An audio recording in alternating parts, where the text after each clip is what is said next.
Hello viewers, আসসালামু আলাইকুম। আমাদের অ্যাগ্রো প্রজেক্টের এবারের প্রজেক্ট ছিল সরিষা। তো সরিষা আমাদের একটু নাবি লাগানোর কারণে ফলন একটু কম হয়েছে। 10 কাঠা লাগিয়েছিলাম, সেখানে আমাদের 23 কেজি, শুকানোর পরে 23 কেজি সরিষা হয়েছে। তো সেখান থেকে আমাদের গত পরশু দিন সরিষা আমরা ভাঙালাম, সেখান থেকে 6 কেজির মতো তেল আসছে, একদম খাঁটি সরিষার তেল, এবং খোল আসছে 16 কেজি। তো 16 কেজি সামথিং, মানে 17 কেজির মতো আর কি, মোট 23 কেজি থেকে যা হয়।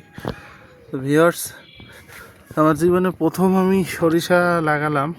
এটা মূলত লাগানো ছিল আমাদের নিজস্ব ভোজ্য তেলের চাহিদা পূরণের জন্য এবং গরুর জন্য খৈলের ব্যবস্থা করার জন্য। তো গরুরা তো খৈল পেয়ে খুব খুশি, তাদের খুব ভালো লাগছে খেতে। আর এবার আমাদের পালা সরিষার তেলটা।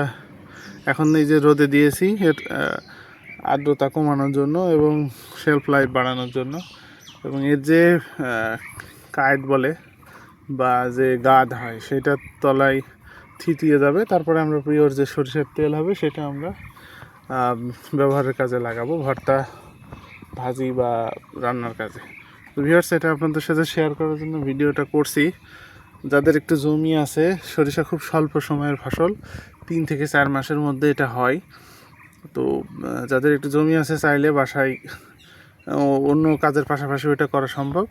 নিজেদের বাসার খাবারের যে তেলটা, সেটা কিন্তু নিজেরা খাঁটি তেলটা ব্যবহার করতে পারেন। তো ভিউয়ার্স, ভালো থাকবেন সবাই, পাশে থাকবেন। আল্লাহ হাফেজ।